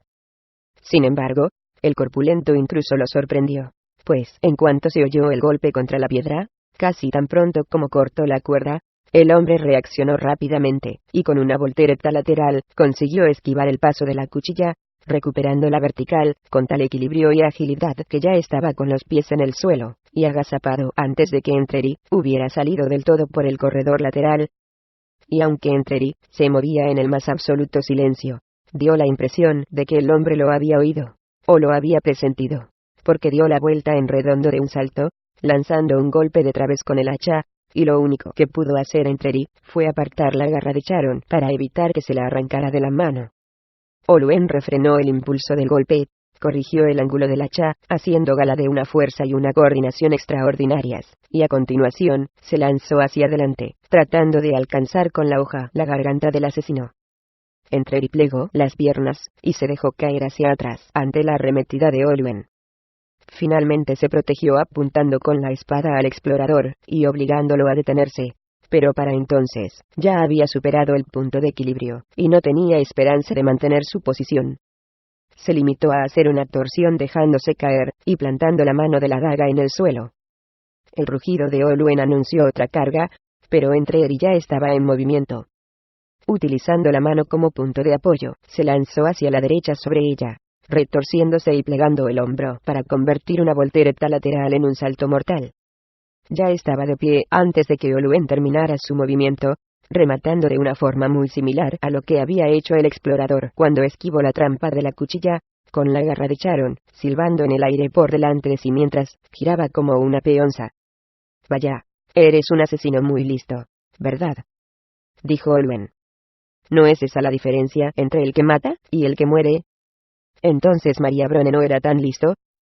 «María Brone», repitió Entreri cogido por sorpresa. «No me llenes los oídos con tus mentiras», le advirtió Olwen. «¿Viste que el hombre, ese hombre honesto, era una amenaza?» Acabó con un súbito salto hacia adelante, cortando el aire con el hacha en un golpe oblicuo hacia abajo, de derecha a izquierda. Olwen soltó la mano derecha mientras el hacha descendía, y sin perder nada del impulso inicial, giró el brazo izquierdo, y la hizo volar hacia atrás, volviendo a cogerla con la derecha, esta vez en sentido inverso, y ejecutando a continuación un golpe transversal hacia el otro lado. Entreri no podía pensar siquiera en parar un golpe tan poderoso, de modo que se limitó a retroceder, poniéndose fuera de su alcance. Afirmó el pie más retrasado en el momento en que pasaba el hacha, con la intención de atacar inmediatamente después. Cuando Olwen soltó la mano izquierda, y pasó el hacha a la derecha, cogiendo la media altura del mango, Entreri vio su oportunidad, ya que habiendo acortado el alcance, Olwen no tenía esperanzas de detenerlo. Artemis Entreri probó entonces por primera vez los verdaderos poderes de las tierras de la piedra de sangre, los poderes de los amigos del rey Gareth. Olwen estiró totalmente el brazo derecho hacia el mismo lado, y aflojó la presión sobre el hacha, de modo que ésta se deslizó hasta lograr el máximo alcance. La mano izquierda del explorador, que había quedado libre, cogió un hacha de mano que llevaba al cinto, justo por detrás de la cadera izquierda, y al arremeter Entreri, Olwen, con un quiebro de muñeca, lanzó el arma más pequeña, que salió girando sobre su eje. Entreri se agachó, y lanzó una estocada con la garra de Charon a la desesperada, haciendo apenas una mella en el mango del hacha, y parando su mortal efecto, aunque sin desviarla del todo. Lo alcanzó de refilón en un lado de la cabeza, pero al menos, no se le había clavado en plena cara. Lo peor para Entreri, fue el poderoso tajo de Olwen con una sola mano, su poderosa hacha, asestando un golpe cruzado con rapidez y fuerza aterradoras. La única defensa posible para Entreri fue pasar por debajo del golpe, girándose al mismo tiempo para absorber el impacto. Para cualquier otro luchador todo se habría quedado en un giro desesperado y a la defensiva, pero Entreri improvisó, lanzando al aire sus armas sobre la marcha. Con el brazo izquierdo, cogió la garra de Charon, y con la derecha enganchó y reorientó la enjollada daga. Mientras frenaba el empujón del hacha, Entreri ya contraatacaba, apuntando hacia adelante en dirección al amplio abdomen de Olwen. Pero la mano libre de Olwen salió al encuentro del antebrazo de Entreri, y con un fuerte golpe, obligó a la vida daga a desviarse hacia un lado mientras el explorador esquivaba el ataque. Teniendo sus dos armas a la derecha de Olwen, y dado que el explorador giraba y se balanceaba por detrás de su hombro, a Entreri no le quedó más remedio que empujar hacia adelante todavía más fuerte, lanzándose en un salto mortal, y aterrizando de pie en un repentino giro defensivo. Esquivó otro golpe del hacha, viendo de refilón los reflejos plateados de la hoja, y casi no podía creer que Olwen hubiera conseguido afirmarse, sacar otra arma, y arrojarla con tanta precisión mortífera como agilidad. Por lo que veo, esto es como cazar un lechón cubierto de grasa, se mofó Olwen, que raramente se deja coger, y hace quedar como tontos a sus perseguidores. Olwen sonrió confiado mientras andaba de lado, balanceando con facilidad su hacha de batalla a la derecha, y recuperaba la primera hacha de mano que había lanzado. Bueno, se tarda un poco en cogerlo, dijo. Pero la pura verdad es que el lechón nunca gana. Quienes se basan en certidumbres siempre acaban decepcionados.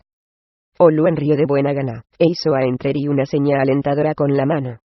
Ven aquí pues, perro asesino, rey Artemis el tonto. Decepcióname. Entreri miró un momento al hombre, observó cómo adoptaba una postura agazapada y defensiva, colocando sus hachas, la de batalla y la de mano, en buena posición, y con una soltura que demostraba su confianza en la lucha con ambas manos. Al parecer, este guerrero pensaba que había sido él quien había matado a María Brone, un crimen del que era inocente. Pensó en aclarar aquel punto. Por un momento, pensó en calmar al excelente guerrero con un arma inusual con la verdad. Pero no tuvo más remedio que preguntarse si aquello tendría algún sentido. Jarlax le lo había proclamado rey Artemis I, un usurpador de tierras que Gareth reclamaba como suyas.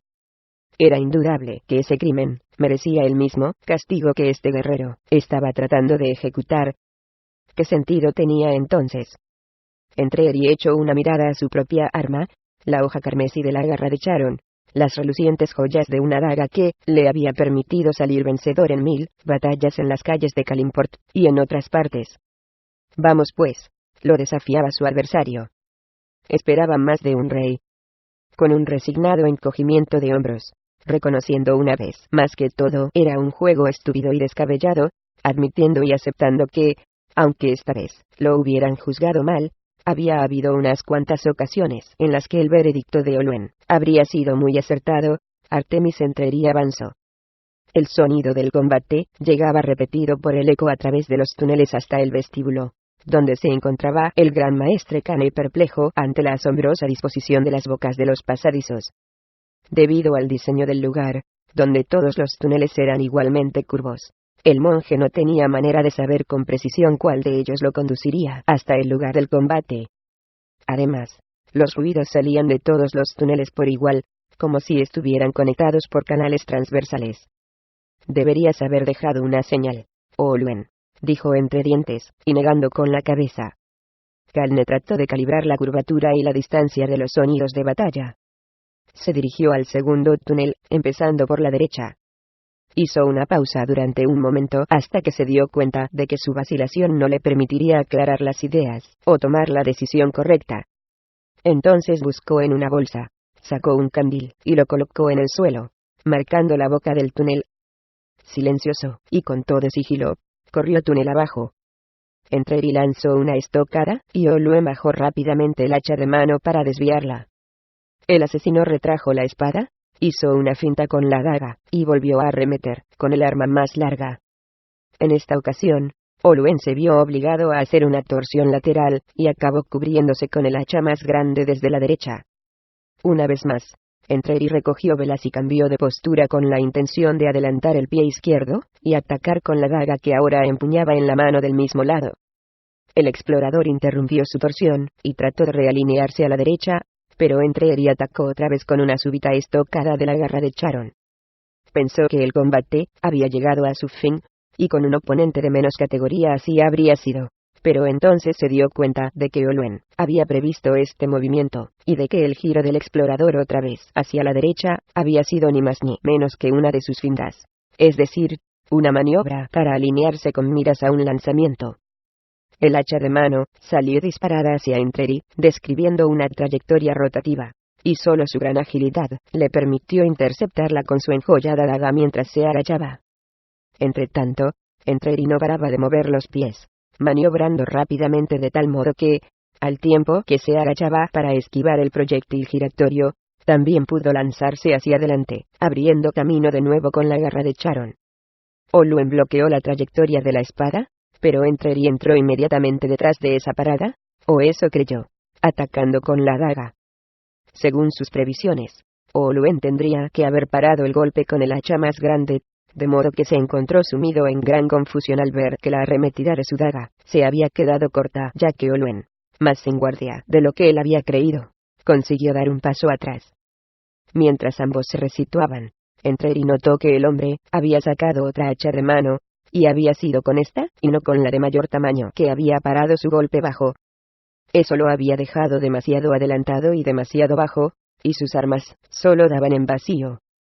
Olwen aprovechó para echarse atrás con el hacha alta y retraída, y descargar un golpe repentino y devastador. Entreri se echó boca abajo al suelo y cerró los ojos al oír el silbido en el aire encima de él. Apoyó las manos firmemente, y se impulsó hacia arriba con todas sus fuerzas, y con una pinza perfecta, replegando las piernas bajo el cuerpo, recuperó el equilibrio, describiendo con sus armas un círculo bajo y cruzado por delante de él al tiempo que se ponía de pie con un movimiento rápido y preciso. La trayectoria ascendente de la garra de Charon interceptó el siguiente tajo de Olwen con el hacha de mano, parando la hoja purpúrea por debajo de la cabeza curva del hacha, y Entreri empujó el brazo del explorador hacia arriba y hacia afuera. A continuación, dejó caer el brazo izquierdo hasta la altura de la cintura, y arremetió con la daga, haciendo retroceder al explorador, y obligándolo a bajar el hacha de batalla para bloquear. Sin embargo, eso fue solo el desencadenante del movimiento, ya que Entreri dio un salto en alto hacia la derecha tomando impulso. Mejorado el ángulo, colocó la garra de Charon justo por encima de la pequeña hacha de Olwen, y empujó hacia abajo, retorciendo el brazo del explorador. Olwen lo sorprendió dejando caer el hacha inmediatamente, y lanzando un puñetazo que alcanzó a Entreri en el mentón. El asesino trastabilló, y retrocedió un paso. Afortunadamente se recuperó con rapidez, ya que Olwen se lanzó a la carga, asestando golpes feroces con el hacha de batalla. Primero hacia abajo y luego en redondo, un repentino revés seguido de otro golpe rápido como un relámpago. Choque de metal contra metal, estrepitoso y chirriante, cuando la cabeza del hacha se deslizó a lo largo de las hojas de Entreri en rápida sucesión. Y en medio de semejante aluvión, Olwen sacó otra hacha de mano que sumó a su furioso ataque, asestando golpes con las dos manos. Entreri luchó con denuedo para no perder terreno, desviando y parando. Durante un buen rato no encontró ninguna oportunidad para una contraofensiva ni brecha alguna para asestar un golpe. Actuaba por puro instinto, y todo era un movimiento ininterrumpido de espada, daga y hachas que iban y venían. Y si Olwen empezaba a cansarse, no lo parecía en absoluto.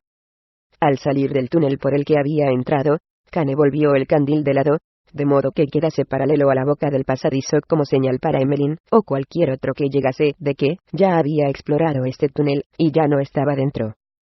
Colocó un segundo candil en el suelo, a la entrada del siguiente corredor, con la mecha, apuntando hacia la oscuridad descendente, marcando claramente el camino, para su amigo que sabía cómo leer sus señales.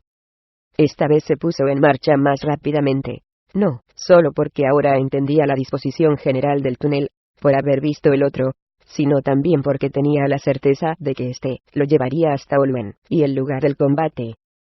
Y a juzgar por el frenético entrechocar de metales, el ritmo de la lucha se había incrementado mucho.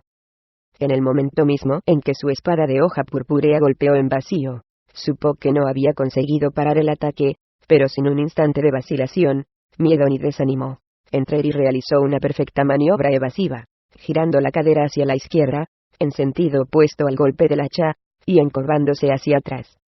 El golpe lo alcanzó. No hubo forma de evitarlo, en la cadera derecha. Sintió que el hacha de batalla de Olwen atravesaba el cuero almohadillado y la carne, y golpeaba dolorosamente contra el hueso. Entreri solo se permitió una mueca de dolor, ya que Olwen arremetió, anticipando el golpe mortal. Entreri hizo un movimiento amplio con su poderosa espada, tomando impulso desde la derecha, y asestando un golpe transversal, y Olwen, como era de prever, alineó el hacha para bloquearlo sin dificultad. Sin embargo, la desesperación reflejada en la cara de Entreri, acentuada por el aparentemente desequilibrado balanceo, contribuyeron a incrementar la finta, y el asesino detuvo en seco el golpe, y aprovechó el impulso no como base para alcanzar a Olwen, sino para apartarse hacia un lado, girando como una peonza. Corrió, o más bien salió cojeando pues, le dolía la herida, poniendo distancia de por medio, pero negándose a atender las oleadas de dolor lacerante que le llegaban de la cadera herida. «No tienes a dónde escapar», le advirtió Olwen, que se lanzó a perseguirlo al ver que Entreri corría hacia la entrada, donde colgaba la cuchilla tras haber agotado ya su impulso pendular. Artemis apartó la cuchilla hacia la izquierda, y pasó corriendo. O aparentó hacerlo, ya que se paró en seco, dio la vuelta en redondo, y arremetió hacia abajo con la garra de Charon, invocando al mismo tiempo la magia de la espada, que dejó un manto opaco de negras cenizas suspendido en el aire. Sin acabar todavía el movimiento, el asesino simplemente soltó la espada, y cargó a su izquierda, en sentido opuesto a la cuchilla. Cubierto el ruido de sus pisadas por el choque de la garra de Charon sobre el suelo de piedra, Entreri superó la curva de la pared de una voltereta suponiendo, sin equivocarse, que el efecto visual de la cuchilla y la ceniza confundirían a Olwen, aunque solo un instante. De hecho, el explorador extendió el brazo izquierdo para interrumpir el retroceso de la cuchilla, y se paró en seco, perplejo, al encontrarse con la cortina de ceniza. Sin embargo, no pudo frenar del todo, y lo cierto es que no quería tener nada que ver ya con la embarazosa cuchilla, de modo que con un grito bronco, se lanzó hacia adelante, y, atravesando la cortina de ceniza, entró en el túnel. Al hacerlo se quedó de piedra pues no se encontró frente a frente con su enemigo. Una afilada daga de buen temple apareció sobre la garganta de Olwen mientras una mano libre lo sujetaba por la mata de pelo negro, y le echaba la cabeza hacia atrás, dejando el cuello bien expuesto para el golpe definitivo. En tu lugar, abriría bien los brazos, y dejaría caer las armas al suelo, le dijo Entreri al oído. Viendo que el explorador vacilaba, Entreri volvió a tirarle del pelo, y aumentó un poco la presión de su enjollada daga, dejando un leve rastro de sangre. Y como Olwen no parecía convencido aún, Entreri le hizo una demostración del verdadero final que lo esperaba, su eliminación total, invocando los poderes vampíricos de la daga para apoderarse de un poco del alma de Olwen. El hacha de guerra cayó al suelo seguida por el hacha de mano. «Multiplicas tus crímenes», dijo a su espalda una voz calma. Entreri obligó a Olwen a volverse, y a traspasar la cortina de cenizas, pasar junto a la cuchilla, y volver a la habitación, donde se encontraron de frente con Kane, que estaba en la otra entrada. El monje parecía muy relajado, totalmente en paz con los brazos, colgando a ambos lados del cuerpo y las manos vacías. El único crimen que he cometido fue el de atreverme a salir del submundo de Garrett, replicó el asesino. Si eso es cierto, ¿por qué peleamos entonces? Me defiendo. ¿Y a tu reino? Entreri entrecerró los ojos al oír eso, y no respondió. Amenazas con tu arma a un hombre de bien, alguien a quien en las tierras de la Piedra de Sangre se considera un héroe, señaló Kane. A un hombre que trató de matarme, y me hubiera cortado en dos de buena gana, si no se lo hubiera impedido. Kane se encogió de hombros, como si eso realmente no tuviera importancia. Un malentendido. Ahora sé razonable. Deja que tus actos hablen claramente a tu favor cuando te enfrentes a la corte del rey Garrett, cosa que harás, sin duda. Me marcho. Empezó a decir Entreri, pero se interrumpió al aparecer una segunda figura que venía, bajando por el túnel, y fue a pararse al lado de Kane. Emmeline, el gris, resoplaba y bramaba todo tipo de advertencias disuasorias, viendo el espectáculo que tenía ante sí. Me marcho llevándome a este hombre conmigo, continuó Entreri, sin interposiciones, y lo soltaré cuando esté libre de los juicios erróneos de Garrett Dragonsbane, y de sus agitados seguidores.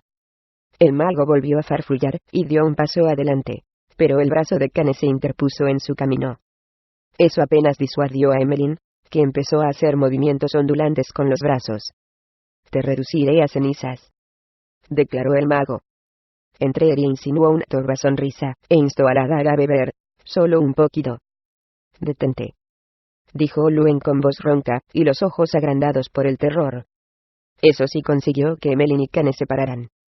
Olwen se había enfrentado muchas veces a la muerte, cierto, incluso había hecho frente a un demonio, pero jamás habían visto a su amigo tan desencajado. No sobrevivirás a esto, le prometió Emmeline a Entreri. A su lado, Kane bajó los brazos, y cerró los ojos. Una gema azulada que llevaba en un anillo, despidió un breve destello. Ya basta, le advirtió Entreri, y se apartó hacia un lado, arrastrando consigo a Olwen cuando una mano espectral apareció en el aire junto a él. Mi primer dolor será su último aliento, prometió el asesino. Kane abrió los ojos, y alzó las manos en un gesto de aparente aceptación. La mano espectral descendió, rozando levemente a Entreri, pero como si fuera apenas una suave brisa que se disipó transformándose en nada. Entreri respiraba agitadamente, un poco confundido. No quería jugar todas sus cartas de una vez. Si mataba a Olwen se quedaría sin armas para negociar. Tiró hacia atrás la cabeza del hombre por si acaso, arrancándole un gruñido de dolor. Daos la vuelta y salid delante de mí, les ordenó Entreri. Emmeline empezó a volverse, pero se detuvo a la mitad, y su mirada, y la de Entreri, se dirigieron al monje, ya que Kane permanecía absolutamente quieto, con los ojos cerrados, y moviendo levemente los labios, como si estuviera haciendo un encantamiento. Entreri estaba a punto de hacerle una advertencia, pero el monje abrió los ojos, y lo miró directamente. Se acabó, declaró Kane. La expresión del asesino era de incredulidad. Sin embargo, un instante después, se convirtió en una expresión de confusión, pues de repente, se sintió muy extraño. Sintió un hormigueo en los músculos de brazos y piernas. Palpadeó rápidamente, y dio un bufido, aunque sin querer. Bien hecho, dijo Emmeline, sin dejar de mirar a Kane. ¿Qué? Consiguió farfullar Entreri. Kane se ha introducido en ti como un intruso, explicó el monje. Ha sintonizado las energías vitales de ambos. Los músculos del antebrazo de Entreri se abultaron de repente, agarrotándose y retorciéndose dolorosamente. Pensó en cortarle el cuello a su prisionero, sin más tardanza, pero era como si su mente ya no tuviera comunicación con su mano. Imagina tu energía vital como una cuerda, le explicó Emmeline. Una cuerda elfa tensada entre la cabeza y las ingles. Ahora, el gran maestre Kane es quien tensa la cuerda, y puede rasguearla a su antojo. Entreri se miró el antebrazo con incredulidad, e hizo una mueca de asco cuando empezó a reconocer las sutiles vibraciones que le recorrían el cuerpo. Miró impotente como Olwen, le apartaba el brazo que sostenía la daga, y a continuación, se libraba de su sujeción. A un lado, Kane se dirigió tranquilamente donde estaba tirada la garra de Charon. Entreri sintió a la distancia cierta satisfacción cuando el monje se agachó para recogerla, pensando que aquel arma sensitiva, poderosa y malévola fundiría el alma de Calnet tal como había hecho con tantos necios que la habían cogido en sus manos. Kane la recogió, y por un instante la conmoción se reflejó en sus ojos. Entonces se encogió de hombros, estudió el arma, y la enganchó en el cordel con el que sujetaba sus mugrientas ropas. Una mezcla de confusión y agravio invadió los pensamientos de Artemis Entreri. Cerró los ojos y gruñó, oponiéndose con todas sus fuerzas a la invasión de su cuerpo. Por un instante, una décima de segundo, consiguió liberarse y avanzó torpemente, como si fuera a atacar. «Cuidado, Rey Artemis», dijo Emelin con un deje burlón en el tono, aunque Entreri estaba demasiado confundido como para captar la sutileza. «El gran maestre Kane puede cortar esa cuerda, y es una forma terrible de morir». Como si actuaran de consuno, y mucho antes de que Entreri se hubiera acercado a los dos, Kane pronunció solo una palabra y unos dolores atroces, unos dolores inimaginables para Artemis Entreri, le recorrieron el cuerpo. Quedó paralizado, como si todo el cuerpo se le retorciera con el espasmo de un calambre único y generalizado. Oyó el ruido de la daga al caer al suelo. Casi no tuvo conciencia del impacto cuando cayó detrás de ella.